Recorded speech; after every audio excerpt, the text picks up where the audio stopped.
Assim, você saberá que sou o Eterno nesta terra. Farei uma clara distinção entre o seu povo e o meu. Esse sinal acontecerá amanhã. E foi o que o Eterno fez. Densos enxames de moscas infestavam o palácio do faraó e as casas dos seus súditos. O Egito agora era um país coberto de moscas. O faraó chamou Moisés e Arão e disse: Está bem. Podem ir sacrificar ao seu Deus, mas façam isso aqui, neste país. Moisés retrucou: Isso não seria prudente. Os egípcios vão ficar escandalizados com os sacrifícios que fazemos ao Eterno. Se apresentarmos os sacrifícios aqui, o povo vai se sentir tão ofendido que vai querer nos matar. Queremos permissão para uma viagem de 3 dias deserto adentro para sacrificar ao nosso Eterno, conforme ele nos instruiu. O faraó disse: Tudo bem, libero vocês para sacrificar ao seu Eterno no deserto, mas não se afastem muito e orem por mim. Moisés respondeu: Assim que eu sair daqui, vou orar ao Eterno, para que amanhã as moscas deixem o faraó, seus servos e seu povo. Mas não brinque conosco. Não tente mudar de ideia e nos impedir outra vez de sacrificar ao Eterno.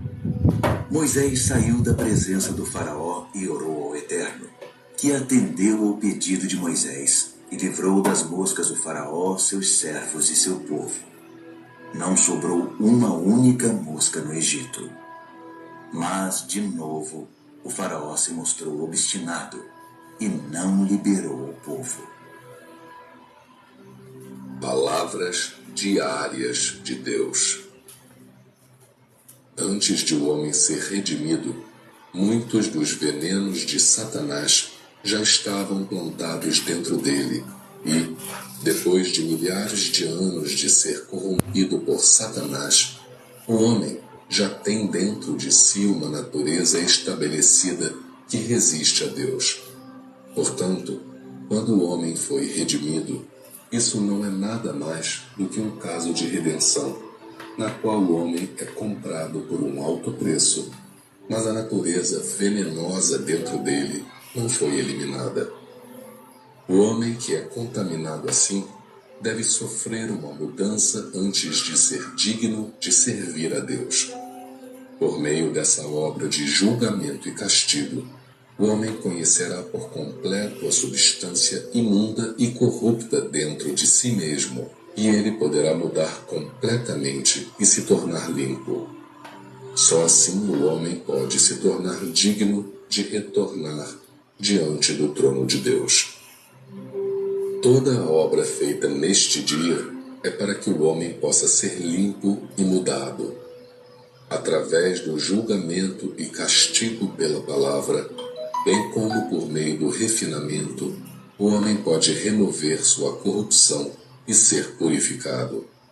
Em vez de considerar este estágio da obra como sendo o da salvação, seria mais apropriado dizer que é a obra de purificação. Na verdade, este estágio é o da conquista, assim como o segundo estágio na obra da salvação. É através do julgamento e castigo pela palavra que o homem chega a ser ganho por Deus. E é através do uso da palavra para refinar, julgar e revelar que todas as impurezas, noções, motivos e aspirações individuais dentro do coração do homem são reveladas por completo. Embora o homem possa ter sido redimido e perdoado de seus pecados, isso só pode ser considerado como Deus não se lembrar das transgressões do homem e não tratar o homem de acordo com as suas transgressões. No entanto, quando o homem, que vive num corpo de carne, não foi liberto do pecado, ele só pode continuar pecando, revelando infinitamente o caráter satânico corrupto. Essa é a vida que o homem leva, um ciclo interminável de pecar e ser perdoado. A maioria dos homens peca de dia apenas para confessar à noite. Desse modo, mesmo que a oferta pelo pecado seja para sempre efetiva para o homem, ela não será capaz de salvar o homem do pecado. Apenas metade da obra da salvação já foi concluída, pois o homem ainda tem caráter corrupto. Por exemplo, quando as pessoas souberam que eram descendentes de Moabe, proferiram palavras de queixa, pararam de buscar a vida e se tornaram totalmente negativas. Isso não mostra que a humanidade ainda é incapaz de se submeter completamente sob o domínio de Deus? Não é exatamente esse o caráter satânico corrupto? Quando você não estava sendo submetido a castigo, suas mãos estavam erguidas acima de todas as outras, mesmo as de Jesus. E você gritou em voz alta: seja um filho amado de Deus, seja íntimo de Deus. Preferimos morrer a nos submeter a Satanás. Revolte-se contra o velho Satanás. Revolte-se contra o grande dragão vermelho. Que o grande dragão vermelho caia completamente do poder. Que Deus nos complete. Seus clamores eram mais altos que todos os outros. Mas então vieram os tempos do castigo, e mais uma vez, o caráter corrupto das pessoas foi revelado. Então, seus clamores cessaram e a resolução delas fracassou. Essa é a corrupção do homem. Correndo mais fundo que o pecado, ela é algo plantado por Satanás e profundamente enraizado no homem. Não é fácil para o homem tomar consciência de seus pecados. Ele não tem como reconhecer sua própria natureza profundamente enraizada e deve confiar no julgamento pela palavra para alcançar esse resultado. Só assim o homem pode ser mudado paulatinamente desse ponto em diante.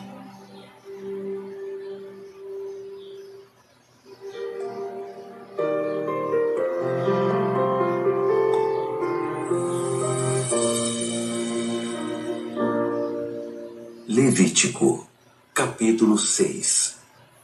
O Eterno disse a Moisés: quando alguém pecar, traindo a confiança do Eterno, ao enganar o próximo com respeito a algo que recebeu em confiança, ou ao roubar, fraudar, ou ameaçar o próximo, ou se tiver encontrado algo perdido, e mentir acerca disso, e jurar falsamente com respeito a qualquer desses pecados que as pessoas costumam cometer, quando essa pessoa pecar e for considerada culpada, precisará devolver o que tomou ou extorquiu, repor o que recebeu em confiança, devolver a coisa perdida que encontrou, ou fazer reparação por qualquer outra coisa acerca da qual jurou falsamente.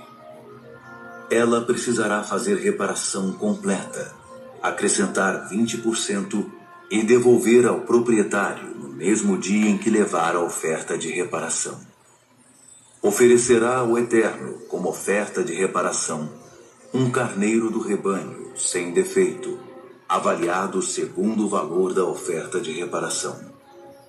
Assim, o sacerdote fará expiação por essa pessoa, na presença do Eterno, e ela será perdoada por qualquer uma das coisas que ela faça e a torne culpada. O Eterno disse a Moisés: ordene a Arão e seus filhos o seguinte: estas são as instruções para a oferta queimada. Ela deve ficar sobre o altar durante toda a noite e até de manhã, com o fogo queimando no altar. Então, vistam suas roupas de linho com os calções de linho presos ao corpo. Removam as cinzas que restaram da oferta queimada e ponham-nas do lado do altar. Depois, troquem as roupas e carreguem as cinzas para fora do acampamento, até um lugar limpo. Enquanto isso, mantenham o fogo queimando no altar. Ele não pode se apagar. Reponham a lenha para o fogo todas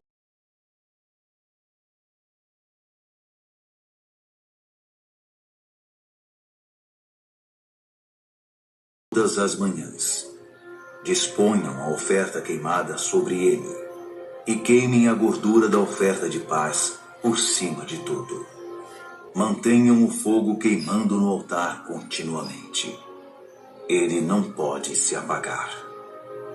Estas são as instruções para a oferta de cereal. Os filhos de Arão a apresentarão ao Eterno diante do altar. O sacerdote pegará um punhado da farinha da melhor qualidade da oferta de cereal com óleo e incenso e queimará tudo como memorial no altar, um aroma agradável a Deus. Arão e seus filhos comerão o restante. É pão não levedado, por isso será comido em lugar sagrado, no pátio da tenda do encontro. Não o assarão com fermento. Eu o designei como sua porção das ofertas consagradas a mim. É porção sagrada, bem como a oferta de perdão e a oferta de reparação. Qualquer homem descendente dos filhos de Arão poderá comê-la. Essa é uma regra estabelecida com respeito às ofertas dedicadas a Deus, e se estenderá por todas as gerações. Quem tocar nessas ofertas deve ser santo. O Eterno disse a Moisés: estas são as ofertas que Arão e cada um de seus filhos apresentarão ao Eterno no dia em que forem ungidos. 1 quilo de farinha da melhor qualidade, como na oferta diária de cereal, metade de manhã e metade à tarde. A farinha será preparada com óleo numa assadeira. Deve ser bem misturada e então oferecida em pedaços como aroma agradável ao Eterno. O filho de Arão, que for ungido para sucedê-lo, a oferecerá ao Eterno. Essa é uma regra estabelecida. Toda a oferta será queimada. A oferta de cereal de um sacerdote será queimada totalmente. Não deve ser comida. O Eterno disse a Moisés: diga a Arão e seus filhos: estas são as instruções para a oferta de perdão. O animal da oferta de perdão será morto no lugar em que se mata o animal da oferta queimada, na presença do Eterno. É uma oferta santíssima. O sacerdote que oferecer o animal tem de comê-la em lugar sagrado, o pátio da tenda do encontro. Quem tocar nessas ofertas deve ser santo. Uma peça da roupa manchada de sangue precisa ser lavada em lugar sagrado. A panela de barro em que a carne foi cozida será quebrada. Se foi cozida numa panela de bronze, a panela deverá ser esfregada e enxaguada com água. Todo homem de família sacerdotal está autorizado a comê-la. É uma oferta santíssima. Mas toda oferta de perdão, cujo sangue é levado para dentro da tenda do encontro, a fim de se fazer expiação no santuário, não será comida. Será totalmente queimada. Está na Bíblia, e se está na Bíblia, francamente, é bom, é recomendado, sim, claro, com todas as letras, que esteja em nosso coração. Salmo 1º, verso 1º também. Bem-aventurado o homem que não anda segundo o conselho dos ímpios, nem se detém no caminho dos pecadores, nem se assenta na roda dos escarnecedores. Ei, você aí, como é que está o seu andar, hein? Qual conselho está, o que, ditando as normas na sua vida? Conselho de ímpios tem bastante, tem aos montes, dá para encher as mãos, as panelas, dá para encher muita coisa, mas em contrapartida, deixar o coração vazio. Você notou, né? Porque olha, se andar, vai se deter. E caso se detenha, vai acabar se assentando. É uma sequência, né? É um abismo chamando outro abismo. Cuidado com celeiros que, na verdade, não vivem bem, estão perdidos, desnorteados e querem levar outros na força da gravidade de seus erros. Ei, você sabe, na Bíblia tem: seu nome será maravilhoso, conselheiro, Deus forte, Pai da eternidade, príncipe da paz. Está aqui, ó, Isaías capítulo 9, verso 6. Afinal, um menino nos nasceu, um filho nos foi concedido, e o governo está sobre os seus ombros. Ele será chamado Conselheiro, Maravilhoso, Deus Forte, Pai da Eternidade e Príncipe da Paz. Então, se é Ele que tem influenciado sua vida, fique tranquilo. Vá em frente, porque a cada dia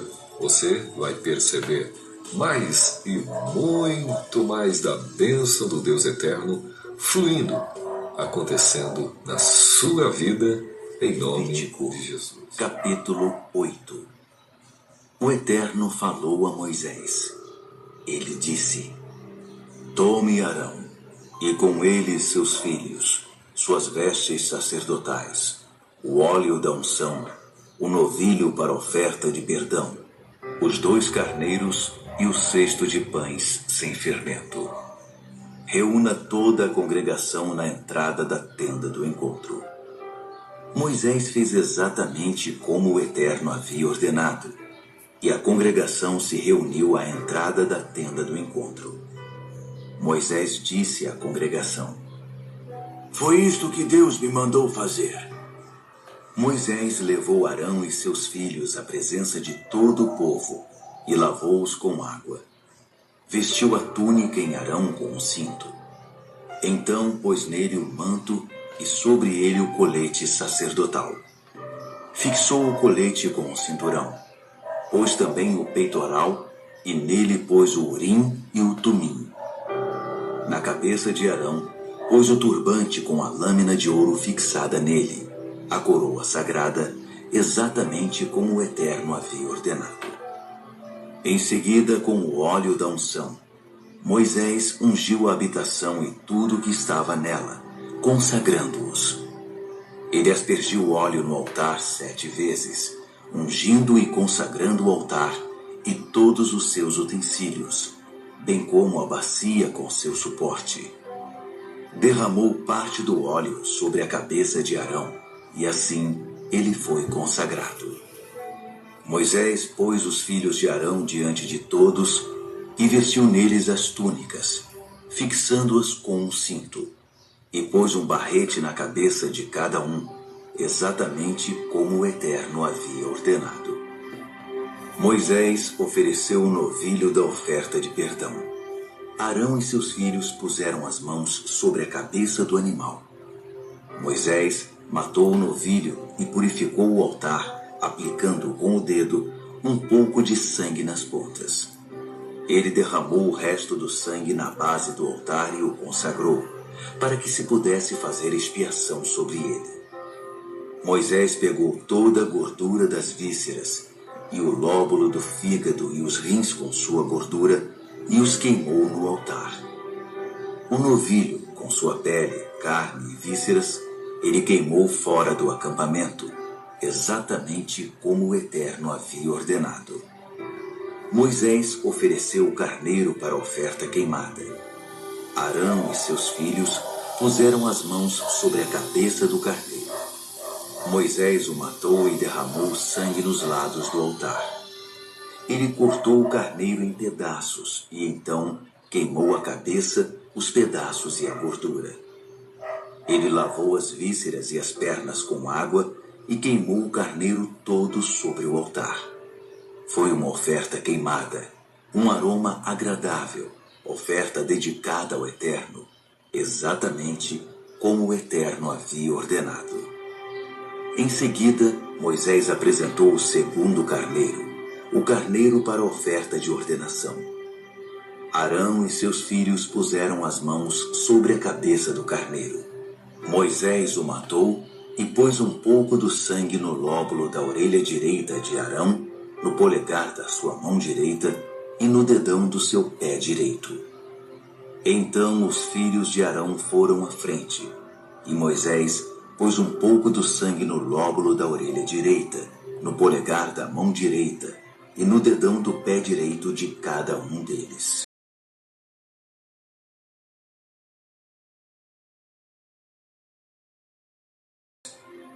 Moisés derramou o resto do sangue sobre os lados do altar. Depois, pegou a gordura, a cauda gorda, toda a gordura que cobre as vísceras, os rins com a gordura à volta deles e a coxa direita. Do cesto de pães sem fermento que estava na presença do Eterno, ele tomou um pão sem fermento feito com óleo e um bolinho. Ele os depositou sobre a porção de gordura e sobre a coxa direita.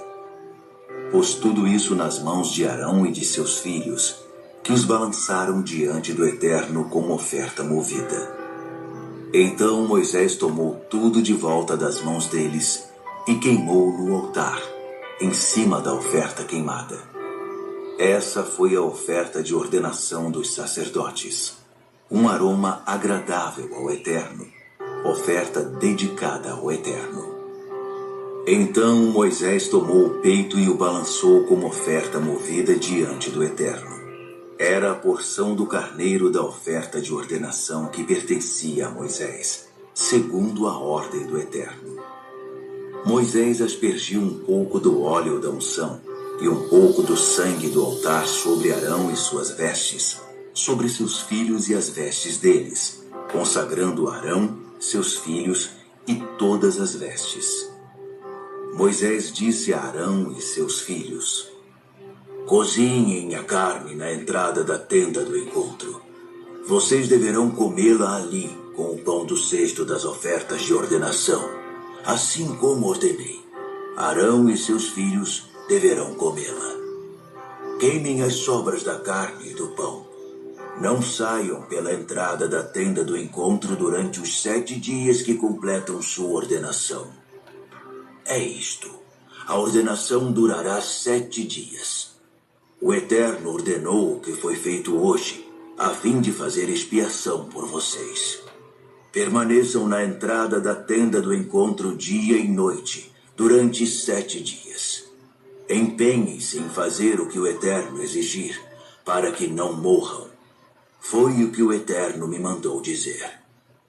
Arão e seus filhos fizeram tudo o que o Eterno havia ordenado por meio de Moisés. Deuteronômio, capítulo 29. Estes são os termos da aliança que o Eterno ordenou que Moisés fizesse com o povo de Israel na terra de Moabe, renovando a aliança que havia feito com eles no Monte Horebe. Moisés reuniu todo o povo de Israel e disse: vocês viram com os próprios olhos tudo o que o Eterno fez no Egito ao faraó, aos membros de sua corte e à própria terra. Os juízos severos que vocês testemunharam e os espantosos sinais, milagres e maravilhas. Mas o Eterno não deu a vocês uma mente sensível, nem olhos perceptivos, nem ouvidos atentos até este exato dia. Conduzi vocês pelo deserto durante 40 anos, e todo esse tempo, suas roupas não gastaram, nem suas sandálias. Vocês viveram bem sem vinho ou qualquer outra bebida fermentada. Assim, provei a vocês que eu sou de fato o Eterno, o seu Deus. Quando vocês chegaram a este lugar, Seom, rei de Esbom, e Og, rei de Bazã, vieram ao nosso encontro, aparelhados para a guerra, mas nós os vencemos. Tomamos a terra deles, que foi dada como herança às tribos de Ruben, Gade e a meia tribo de Manassés. Cumpram à risca as palavras desta aliança. Orientem-se por elas, para que vocês vivam bem e sabiamente em todos os detalhes. Hoje vocês estão todos aqui na presença do Eterno, seus chefes de tribos, líderes e oficiais, todo Israel, seus bebês, suas esposas, os estrangeiros residentes nos seus acampamentos, que ajuntam sua lenha e buscam sua água, prontos para atravessar o rio e fazer parte desta aliança tão solenemente prometida. O Eterno, com esta aliança, confirma que vocês são o povo dele e que ele é o Eterno, o seu Deus, exatamente como ele prometeu a vocês e a seus antepassados, Abraão, Isaque e Jacó. Não estou fazendo esta aliança e seu juramento apenas com vocês. De fato, ela está sendo firmada com vocês que estão hoje aqui, na presença do Eterno, o seu Deus, mas também com aqueles que não estão aqui hoje. Vocês se lembram das condições em que viviam no Egito e como zigue-zaguearam pelas nações em sua peregrinação até aqui. Vocês já viram o suficiente das obscenidades dos deuses dessas nações, do lixo moral que são aqueles deuses de madeira, pedra e prata.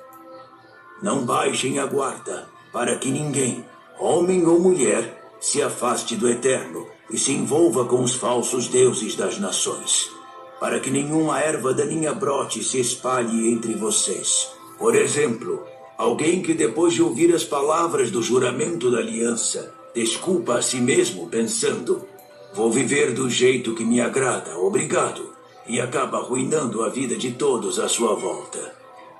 O Eterno não vai perdoá-lo. Sua ira e seu zelo irromperão como um vulcão contra o infrator. Ele será soterrado pelas maldições escritas neste livro. O Eterno apagará o nome dele dos seus registros e os separará de todas as tribos de Israel para aplicar um castigo especial, de acordo com as maldições escritas no livro da Revelação. A próxima geração, os filhos que vierem depois de vocês e o estrangeiro que vier de algum país distante, ficarão apavorados quando virem a devastação e constatarem que o Eterno tornou enferma a terra toda. Eles verão uma terra deserta e abrasada de sal e enxofre. Nada plantado, nada crescendo, nem mesmo uma folha de capim sobreviverá, como no caso da destruição de Sodoma e Gomorra, Adamá e Zeboim, que o Eterno atacou com toda a sua fúria. As nações perguntarão, por que o Eterno fez isso a essa terra? O que poderia ter o deixado tão furioso? Seus filhos responderão, foi porque eles abandonaram a aliança do Eterno, firmada com seus antepassados e também com eles depois que ele os tirou do Egito. Eles se desviaram e começaram a adorar outros deuses. Submeteram-se a deuses de que nunca tinham ouvido falar e com quem nunca haviam se envolvido. Assim a ira do Eterno irrompeu contra essa terra, e todas as maldições escritas no livro caíram sobre ela. O Eterno arrancou-os com raiz e tudo da sua terra, e os lançou em outro terreno, como vocês bem podem ver. O Eterno, o seu Deus, cuidará das coisas encobertas, mas as coisas reveladas são da nossa conta. Cabe a nós e a nossos filhos cuidar de todos os termos desta revelação.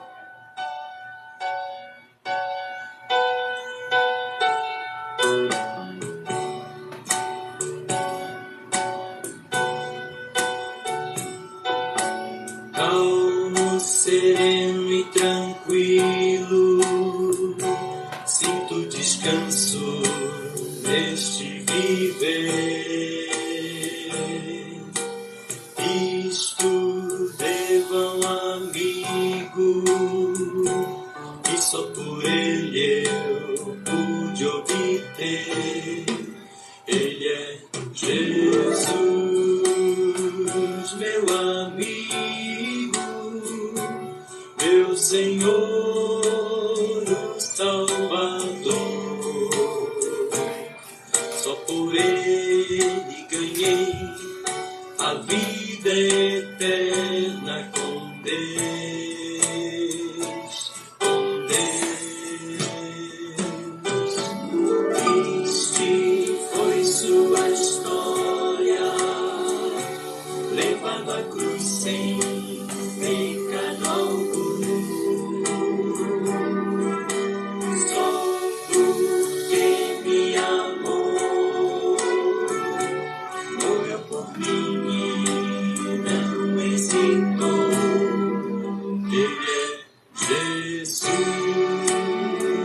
meu amigo, meu Senhor Salvador.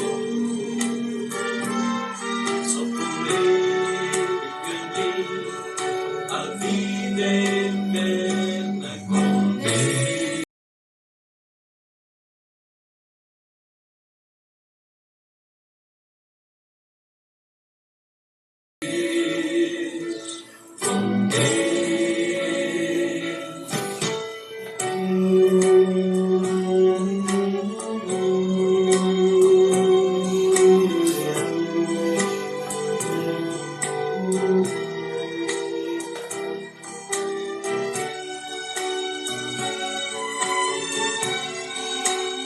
Que a paz de Deus esteja convosco, aonde quer que você esteja, meu irmão e minha irmã. Que Deus te abençoe, seja no trabalho, seja na sua casa ou no seu comércio. Que a paz de Deus esteja convosco.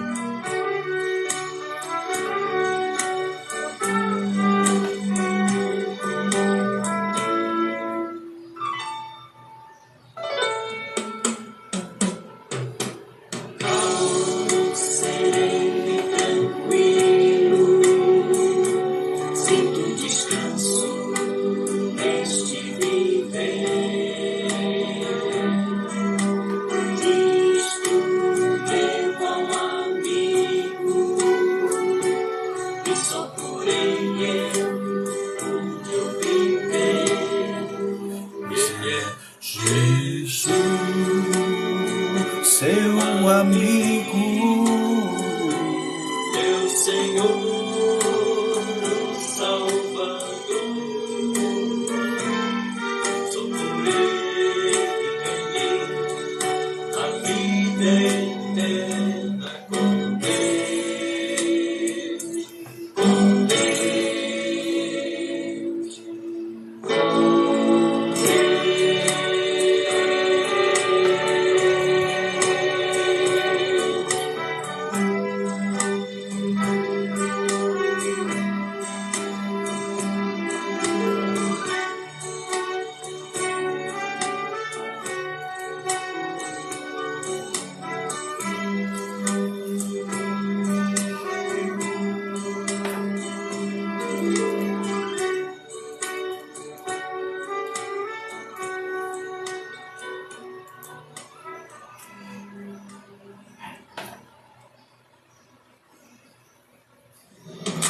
SBT é uma palavra que anima, que eleva, que transforma.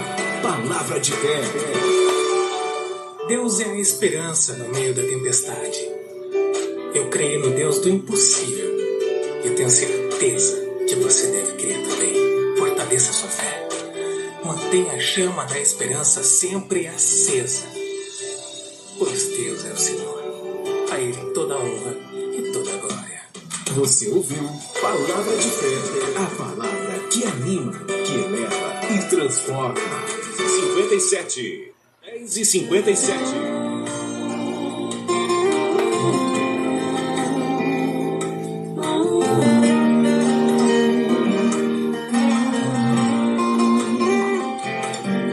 Quando todos os meus medos já não cabem mais em mim, quando o céu está de bronze e parece que é o fim, quando o vento está revolto e o mar não quer se acalmar, quando as horas do relógio se demoram a passar, muitas vezes não consigo os teus planos compreender, mas prefiro confiar sem entender. Eu creio em ti. Eu creio em ti. Eu olho pra ti e espero em ti.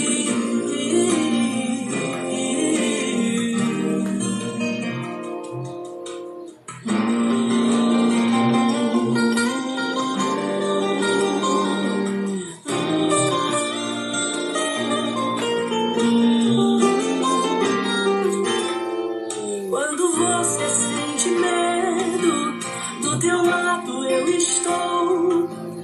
E é bom que você saiba que eu sinto a sua dor. Nunca, nunca se esqueça que o mar posso acalmar e que eu sei o tempo certo da vitória te entregar. Este tempo é necessário pra te amadurecer. E depois tem novidade pra você. Eu cuido de ti. Eu cuido de ti. Descansa em mim. Da União Soviética em 1991, o povo de Deus que morava naquela grande rea recebe um pouco de ajuda, ou seja, teve um período de liberdade.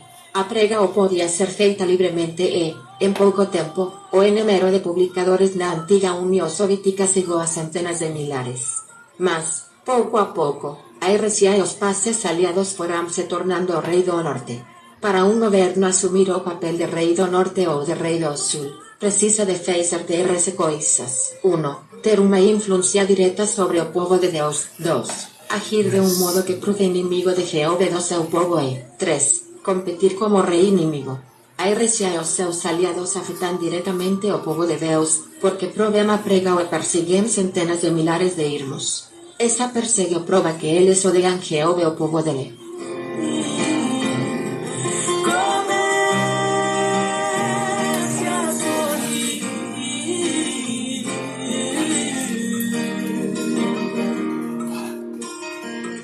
Parece que nos momentos mais difíceis, Deus se cala. Você só quer ouvir a voz do Mestre, mas ele insiste em ficar calado. Você chora, você fala, você ora, ele se cala. Mas hoje, escuta a voz de Deus dizendo para ti, sussurrando no teu ouvido: eu cuido de ti. Eu cuido de ti. Descansa em mim. Comece a sorrir.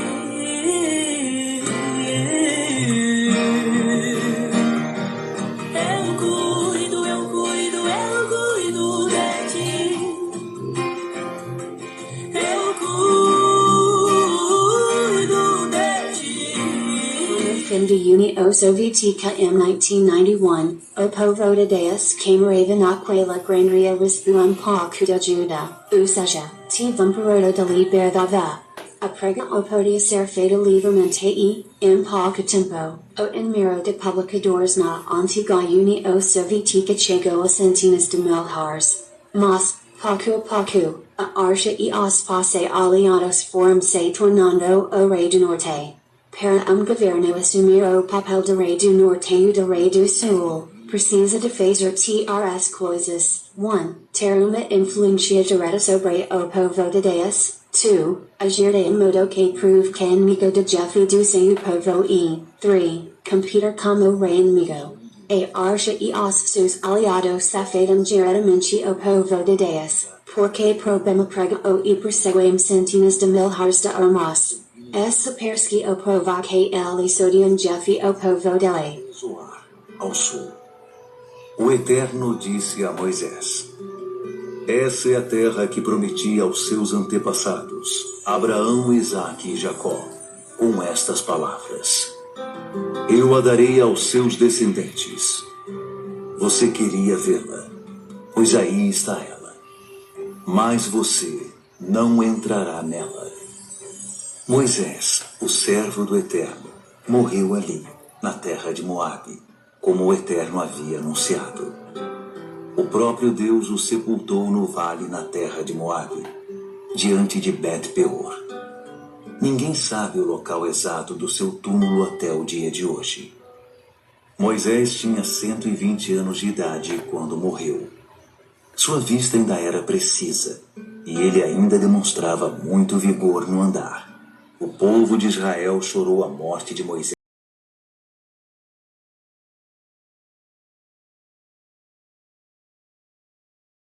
nas campinas de Moabe durante 30 dias. Foi o tempo de luto e lamento por Moisés. Josué, filho de Num, estava cheio do espírito de sabedoria, porque Moisés havia posto as mãos sobre ele. O povo de Israel ouviu com atenção o que ele disse, como no tempo em que o Eterno conduzia Moisés. Desde então, não surgiu nenhum profeta igual a Moisés em Israel, a quem o Eterno conhecesse face a face. E nunca mais houve algo parecido em termos de sinais, milagres e maravilhas, como os que o Eterno capacitou a fazer no Egito, diante do faraó, de sua corte e de todo o país. Nada que se comparasse aos feitos poderosos, realizados por Moisés, diante dos olhos de todos em Israel. Daniel, capítulo 1. Era o 3º ano do reinado de Joaquim em Judá, quando o rei Nabucodonosor da Babilônia declarou guerra a Jerusalém e sitiou a cidade. O Senhor entregou o rei Joaquim de Judá nas mãos dele, com alguns utensílios do templo de Deus. Nabucodonosor levou o rei os utensílios para a casa do tesouro do seu Deus, na terra da Babilônia, a antiga Sinear.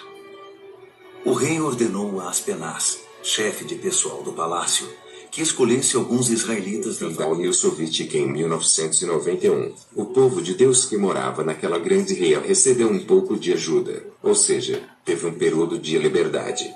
A prego podia ser feita livremente e, em pouco tempo, o número de publicadores na antiga União Soviética chegou a centenas de milhares. Mas, pouco a pouco, a RCA e os parceiros aliados foram se tornando rei do norte. Para um governo assumir o papel de rei do norte ou de rei do sul, precisa de fazer 3 coisas. 1. Ter uma influência direta sobre o povo de Deus. 2. Agir de um modo que prove que inimigo de Jeová e do seu povo e 3. Competir com o rei inimigo. A RCA e os seus aliados afetam diretamente o povo de Deus, porque pro bem é prego e perseguem centenas de milhares de irmãos. Essa perseguiu prova que eles odeiam Jeová e o povo dele. Israel foi chamado Mesaque, e Azarias foi chamado Abed-nego. Mas Daniel decidiu que não iria ficar impuro com a comida do rei, nem beber o vinho dele. Por isso pediu ao chefe de pessoal do palácio que o autorizasse a não comer do cardápio do rei. Pela graça de Deus, o chefe de pessoal do palácio gostou de Daniel e autorizou, mas o advertiu. Tenho medo que meu senhor o rei possa fazer. Foi ele quem determinou esse cardápio. E se perceber que vocês não estão saudáveis como os outros, vai pedir minha cabeça. E então Daniel apelou ao responsável que havia sido designado pelo chefe de pessoal do palácio para cuidar dele, de Ananias, Misael e Azarias. Faça uma experiência conosco por 10 dias. Traga apenas vegetais e água. Depois nos compare com os jovens que se alimentam do cardápio do rei e tome sua decisão. O responsável por eles concordou e os alimentou com vegetais e água durante 10 dias. Ao final dos 10 dias, eles tinham aparência melhor e pareciam mais saudáveis que todos os outros. Assim, o responsável continuou a dispensá-los da comida e da bebida do cardápio do rei e servia-lhes apenas vegetais. Deus deu a esses 4 jovens conhecimento e habilidades em todas as áreas, tanto teórica quanto prática. Além disso, Daniel tinha o dom de interpretar todo tipo de visões e sonhos. Ao final do tempo determinado pelo rei para o treinamento, o chefe de pessoal do palácio os levou para a presença de Nabucodonosor. Quando os entrevistou, o rei os achou muito melhores que todos os outros. Ninguém estava tão bem quanto Daniel, Ananias, Misael e Azarias. E assim eles assumiram suas responsabilidades na corte do rei. Sempre que o rei os consultava sobre qualquer assunto, teórico ou prático, Eles se mostravam 10 vezes melhores que todos os magos e encantadores do reino juntos. Daniel continuou no serviço do rei até o 1º ano do reinado do rei Ciro. Daniel, capítulo 2. No 2º ano do seu reinado, o rei Nabucodonosor teve alguns sonhos que o estavam deixando maluco, tanto que ele nem conseguia mais dormir. Chamou então todos os magos, encantadores, feiticeiros e astrólogos da Babilônia para que interpretassem seus sonhos. Quando estavam todos na presença do rei, ele disse: "Tive um sonho e não consigo tirá-lo da cabeça. Não vou conseguir dormir até saber o que significa." Os astrólogos, falando em aramaico, Asirme se pasan por desafios específicos se precisan de algo que as defenda. Isa, 1:17. Por ejemplo, uma irm viva ou divorciada tal vez precise de que algo me ajude como alguma tarefa que o seu marido costumaba fazer. Ou pode ser que uma irm idosa precise de ajuda para falar como algum médico. Ou ainda, uma pioneira que trabalha en projetos teocráticos tal vez precise de que algo me a defenda se ela for criticada por o fazer tanto na prega ou como os outros pioneiros. Vamos ver o exemplo de Jesús. Jesús defendía rapidamente as súas irmes na F cuando elas serán criticadas. Por exemplo, ele defendeu María das críticas de Marta. Luke 10:2.38-42, tamén me defendeu María cuando outros diserán que ela tiña tomado uma deciso. Mar 14:2.39, Jesús entendeu as motivaes dela e elogioa. Ele ac mesmo profetizou, onde quer que se pregue más boas novas en todo o mundo, o que esta muller fez tamén me ser relatado, en su amenria punto. E me enrolar até que eu mude de ideia. Nada disso. Primeiro me contem o sonho, e então vou saber se são capazes de me dar a interpretação ou se estão só me enrolando. Os astrólogos responderam: Ninguém em nenhum lugar do mundo pode fazer o que o rei está pedindo. E nenhum rei jamais pediu uma coisa dessas a nenhum mago, encantador ou astrólogo. O que Vossa Majestade está pedindo é impossível, a não ser que algum deus o revele.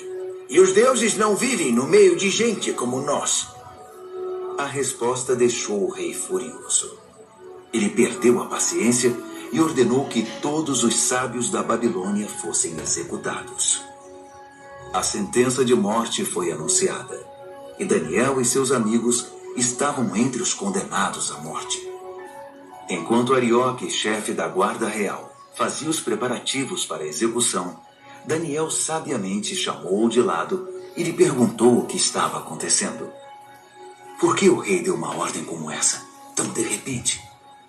Arioque explicou a razão de tudo, e Daniel foi procurar o rei, pedindo um pouco de tempo para que pudesse interpretar o sonho. Daniel foi para casa e contou a seus amigos, Ananias, Misael e Azarias, o que estava acontecendo.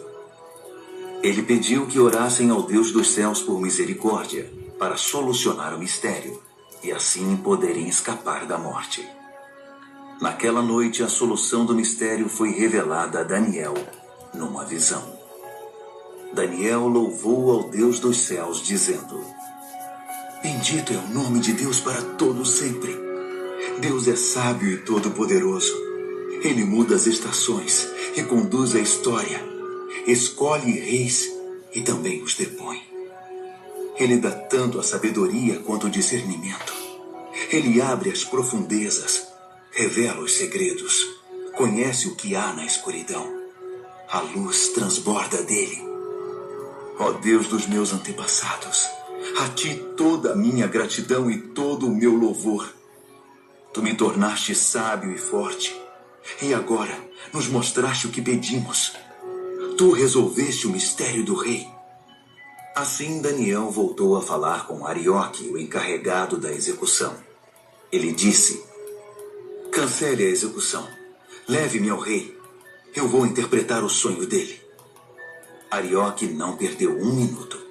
Correu ao rei, levando Daniel com ele, e disse: Achei um homem entre os exilados de Judá que pode interpretar o sonho. O rei perguntou a Daniel, cujo nome babilônico era Beltesazar: Você tem certeza de que pode fazer isto? Contar o sonho e interpretá-lo?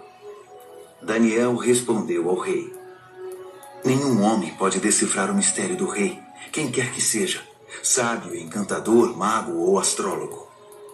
Mas há um Deus no céu que revela os mistérios. E ele me revelou. Ele está mostrando ao rei Nabucodonosor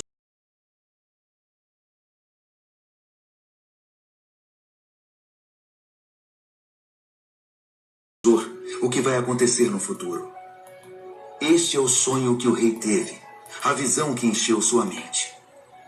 Enquanto Vossa Majestade estava deitado na cama, ó rei, vieram ideias sobre o que vai acontecer no futuro.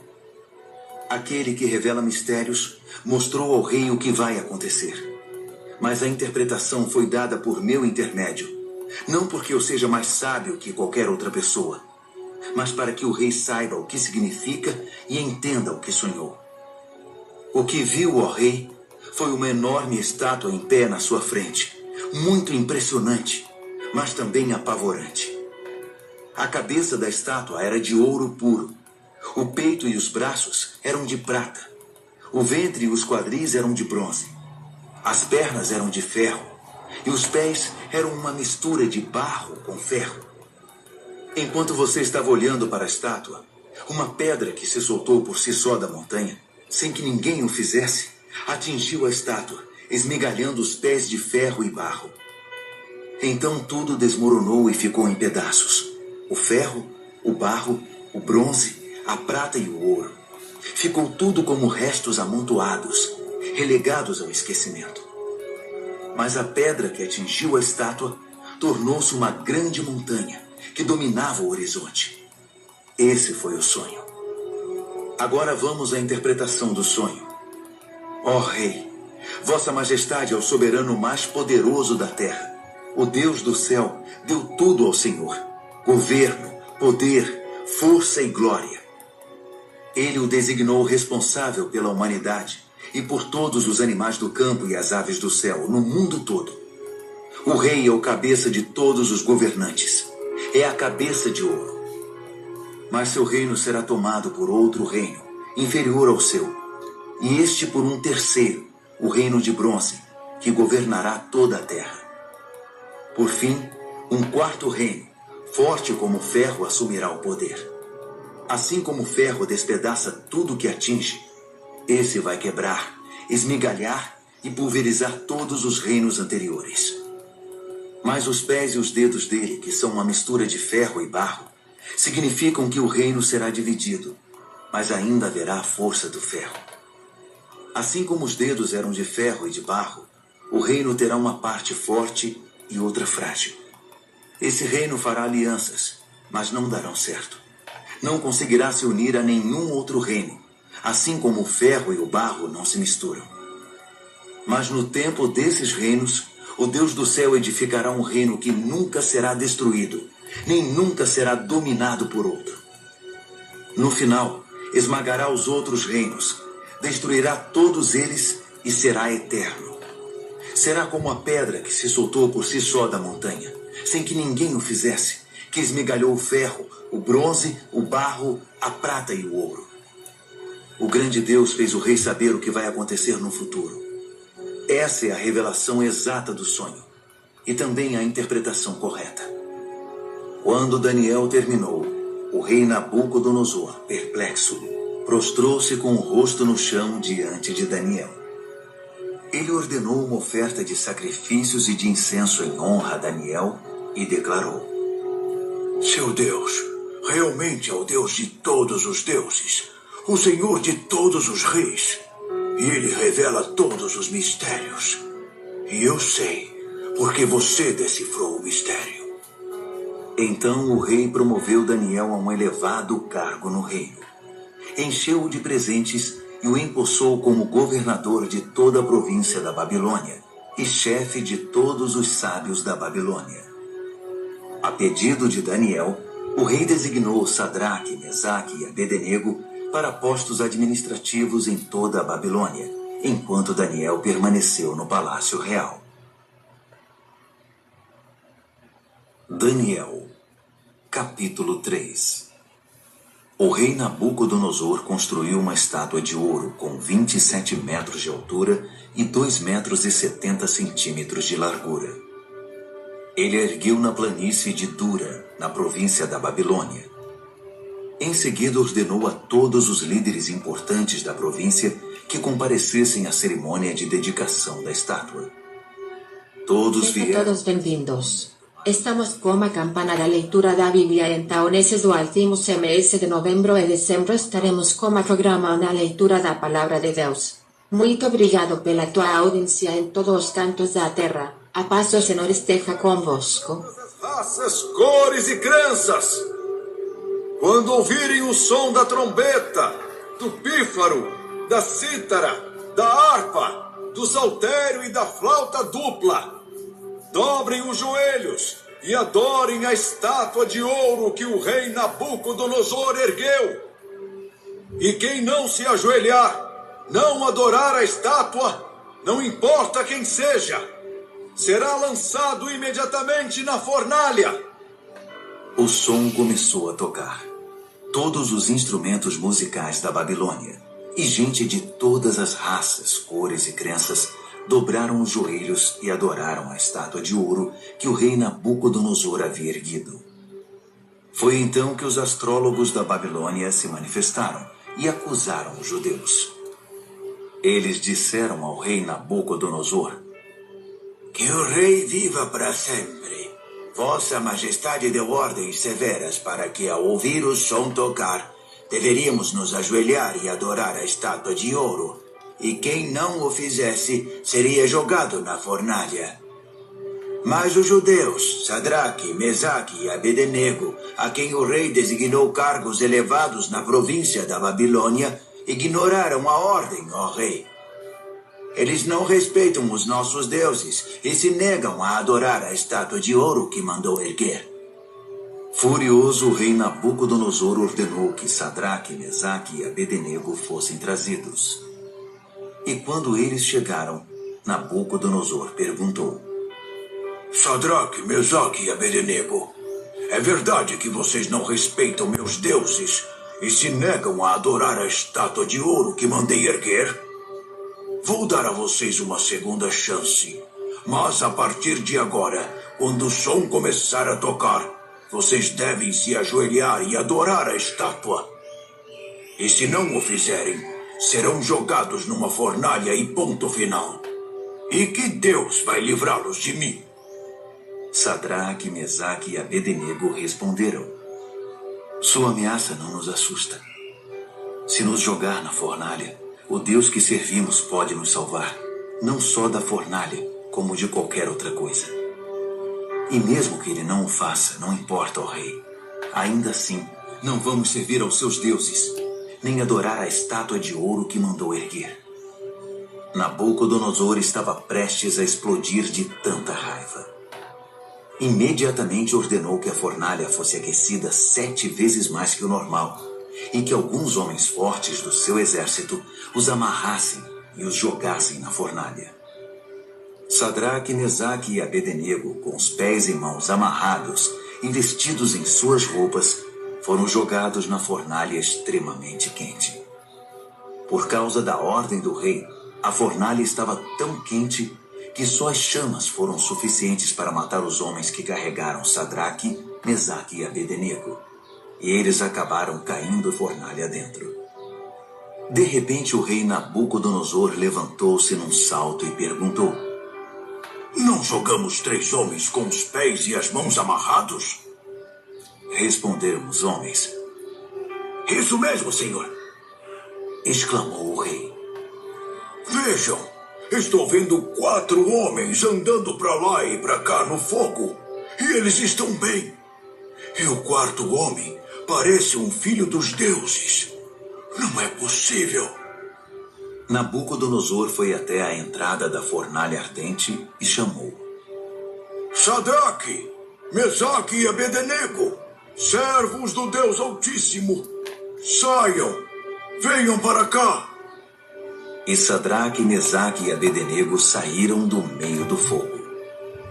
Todos os líderes do governo e os conselheiros do rei se reuniram para examiná-los, e viram que o fogo não havia causado nenhum arranhão nos três, nem um fio de cabelo queimado, nem cheiro de fumaça na roupa deles. Nabucodonosor exclamou: Bendito seja o Deus de Sadraque, Mesaque e Abednego. Ele enviou seu anjo e salvou seus servos. Eles confiaram no seu Deus, a ponto de ignorar as ordens do rei e arriscaram sua vida, mas não serviram nem adoraram outros deuses. Por isso,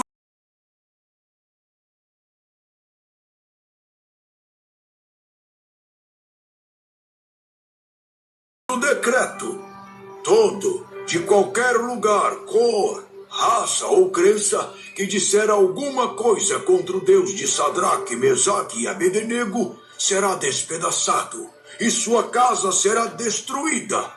Nunca houve um Deus que salvasse como esse. Então o rei promoveu Sadraque, Mesaque e Abednego na província da Babilônia. Daniel, capítulo 4. O rei Nabucodonosor a todos, de todas as raças, cores e crenças do mundo. Paz e prosperidade a todos. É um privilégio contar a vocês os grandes milagres que o Deus Altíssimo fez por mim. Seus milagres são impressionantes e suas maravilhas surpreendentes. Seu reino dura para sempre e seu governo soberano é eterno. Todos bem-vindos. Estamos como campanha de leitura da Bíblia e então nesses últimos meses de novembro e dezembro estaremos como programa da leitura da Palavra de Deus. Muito obrigado pela tua audiência em todas as cantos da terra. A paz do Senhor esteja convosco. Magos, encantadores, astrólogos e adivinhos, contei-lhes o sonho, mas ninguém conseguiu dizer o significado. Mas veio Daniel, um homem cheio do Espírito Santo divino, e contei a ele o sonho. O seu nome babilônico é Beltesazar, assim chamado em homenagem ao meu Deus. Beltesazar, eu disse, chefe dos magos, sei que você é um homem cheio do Espírito Santo divino, e que não há mistério que você não consiga desvendar. Ouça este sonho que eu tive e interprete-o para mim. Isto foi o que vi deitado na minha cama. Havia uma grande árvore no centro do mundo. Eu olhei e a árvore cresceu, tornando-se maior ainda. Seu topo alcançava o céu e era visto de todos os lugares da terra. Suas folhas eram belas e seus frutos fartos, produzindo comida suficiente para todos. Os animais se abrigavam debaixo dela e as aves faziam ninhos nos galhos. Todo mundo dependia dela. E enquanto eu ainda estava deitado, vi também isto. Um anjo desceu do céu e ordenou: derrubem a árvore, cortem seus galhos, arranquem suas folhas e espalhem seus frutos. Caçem os animais que estão debaixo dela e espantem os pássaros de seus galhos, mas deixem o toco e as raízes presos com ferro e bronze junto à relva do campo. Deixem que ele seja molhado pelo orvalho do céu e se alimente de capim com os animais. Que ele perca a mente humana e seja como um animal, e assim seja até que se passe 7 tempos. Os anjos anunciam esse decreto, as santas sentinelas trazem essa sentença, para que todos que vivem saibam que o Deus Altíssimo tem domínio sobre os reinos dos homens. Ele conduz tudo conforme seu querer, e de gente simples faz poderosos. Isso é o que eu, rei Nabucodonosor, sonhei. Beltesazar, agora é sua vez de interpretar o sonho para mim. Ninguém entre os sábios da Babilônia conseguiu ver sentido algum nele, mas tenho certeza de que você pode interpretá-lo, pois é cheio do Espírito Santo divino. Daniel, Beltesazar, ficou tão apavorado por um momento que nem conseguia falar. Disse o rei: Beltzazar, fique calmo. Não deixe que o sonho e a interpretação o assustem. Disse Beltzazar. Meu senhor, gostaria que esse sonho fosse sobre seus inimigos e a interpretação para seus adversários. A árvore que você viu e que cresceu e ficou tão alta que o topo alcançava o céu, visível dos 4 cantos da terra. A árvore de folhagem viçosa e fartos frutos, suficiente para todos. A árvore sob a qual os animais buscavam refúgio e na qual as aves faziam seus ninhos. É o Senhor, ó Rei. Vossa Majestade é a árvore. Você cresceu e ficou forte. Sua Majestade atinge o céu. E seu governo se estende aos 4 cantos da terra. E os anjos que desciam do céu proclamando: derrubem a árvore, destruam-na, mas deixem o topo e suas raízes na terra, presos com ferro e bronze junto à relva do campo. Deixem que ele seja molhado pelo orvalho do céu e que se alimente de grama com os animais durante 7 tempos. Isso, ó Rei, também se refere ao Senhor. Significa que o Deus... Todos bem-vindos. Estamos com a campanha da leitura da Bíblia e então nesses 2 últimos MS de novembro e dezembro estaremos com o programa na leitura da Palavra de Deus. Muito obrigado pela tua audiência em todos os cantos da terra. A paz do Senhor esteja convosco. O Senhor aprenderá que o Deus Altíssimo tem o domínio dos reinos dos homens e conduz tudo conforme seu querer. A parte sobre o toco da árvore e suas raízes que são deixados significa que seu reino ainda será devolvido depois que o Senhor reconhecer que é Deus quem tem domínio sobre tudo. Portanto, ó Rei, aceite meu conselho. Abandone seus pecados e comece a viver diferentemente. Deixe essa vida de maldades. Viva com justiça e cuide dos necessitados e desamparados. Só assim o Senhor continuará a viver tranquilo. Tudo isso aconteceu ao rei Nabucodonosor. Passados apenas 12 meses, ele estava andando pela sacada do palácio real na Babilônia e, de repente, exclamou orgulhoso: olhe para tudo isto. É a grande Babilônia. E eu a construí sozinho, como capital do meu reino, para minha honra e glória. Assim que as palavras saíram da sua boca, ouviu-se uma voz do céu: esse é o decreto contra você, rei Nabucodonosor. Seu reino foi tomado de você. Você será tirado do convívio dos homens. Viverá com os animais do campo e comerá capim como boi. A sentença é para 7 tempos. O suficiente para você aprender que o Deus Altíssimo tem domínio sobre os reinos dos homens e põe no trono quem ele quer. Isso aconteceu imediatamente.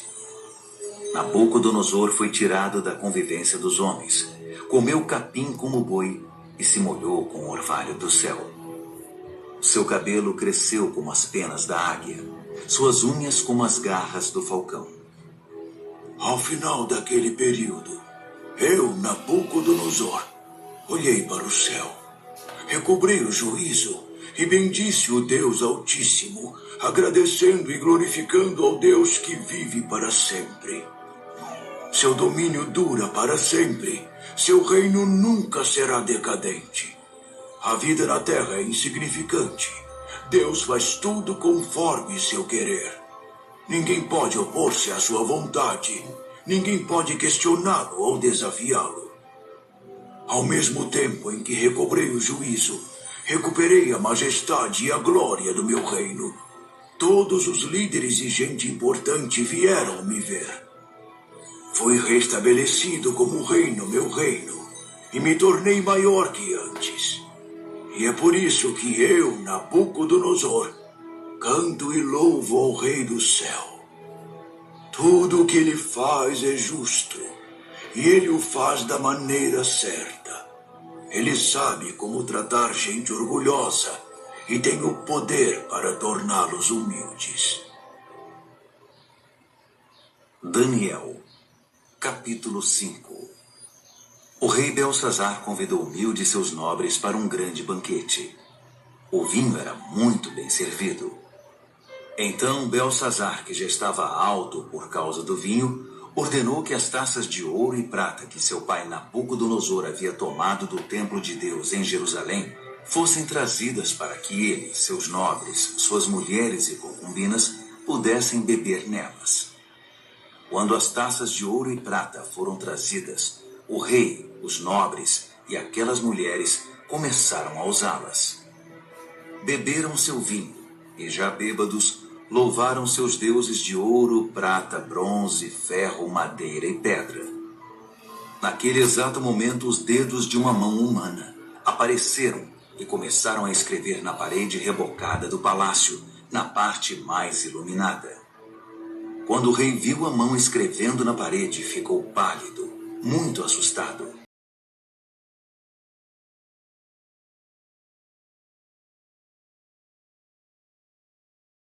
Suas pernas ficaram bambas, tremiam sem parar, e os joelhos batiam um no outro. Sejam todos bem-vindos. Estamos com a campana da leitura da Bíblia, então nesses últimos meses de novembro e dezembro estaremos com a programa na leitura da Palavra de Deus. Muito obrigado pela tua audiência em todos os cantos da terra. A paz do Senhor esteja convosco. E uma bela corrente de ouro, que será o terceiro mais importante do reino. Todos tentaram, mas ninguém conseguiu enxergar um sentido nas palavras escritas na parede. Ninguém conseguia entender o que estava escrito, muito menos interpretá-lo. Então o rei ficou apavorado, pálido, em completo estado de choque. Os nobres também estavam em pânico. A rainha soube que o rei e os nobres estavam em estado de choque e veio ao salão do banquete. Ela disse: "Que o rei viva para sempre. Não se assustem, não fiquem aí sentados pálidos desse jeito. Há um homem no reino que é cheio do Espírito Santo divino. Durante o reinado do seu pai, ele ficou conhecido pelo seu brilho intelectual e por sua sabedoria espiritual.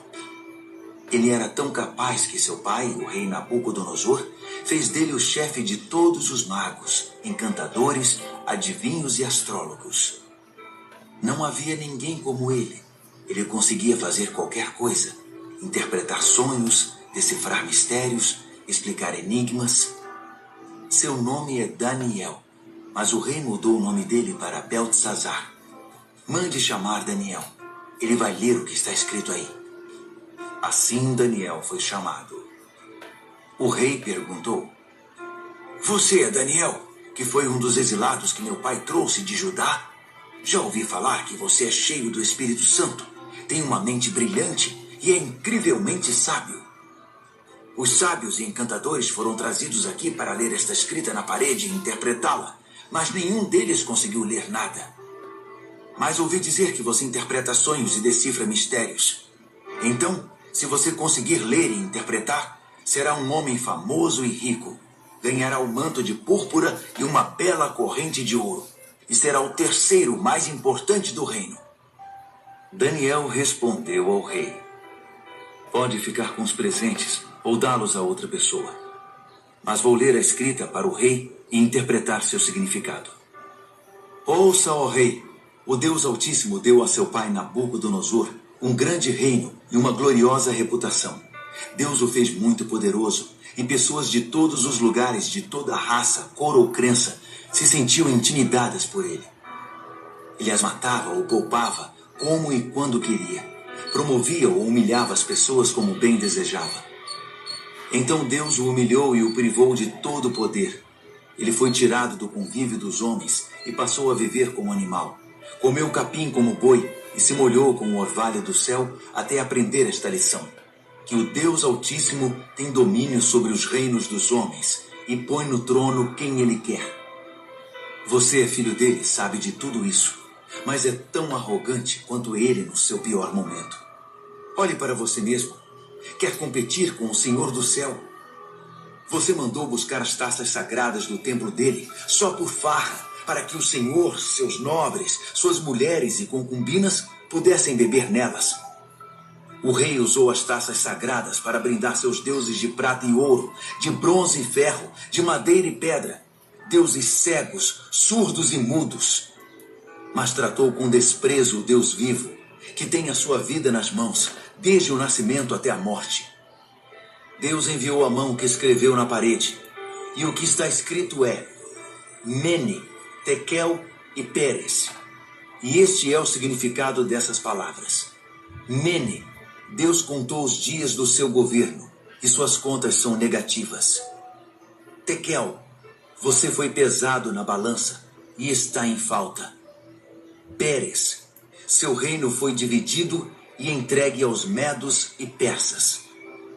Belsazar fez o que havia prometido. Vestiu um manto de púrpura em Daniel, colocou uma bela corrente de ouro em seu pescoço e o promoveu a terceiro mais importante do reino. Naquela mesma noite, o rei Belsazar da Babilônia foi morto. Dario, o Medo, tinha 62 anos quando o sucedeu como rei. Daniel, capítulo 6. Dario reorganizou seu reino. Ele designou 120 governadores para administrar todas as províncias do reino. Sobre eles havia 3 ministros, e um deles era Daniel. Os governadores se dirigiam aos ministros, que tinham a responsabilidade de manter tudo em ordem. Mas Daniel era cheio de vitalidade e tinha uma inteligência tão superior aos outros ministros e governadores que o rei decidiu designá-lo responsável por todo o reino. Os ministros e governadores se reuniram para ver se descobriam algum ponto fraco de Daniel que pudesse usar contra ele, mas não conseguiram nada. Ele era exemplar e absolutamente confiável. Não conseguiram achar nenhuma evidência de negligência ou má conduta. Após inúmeras tentativas,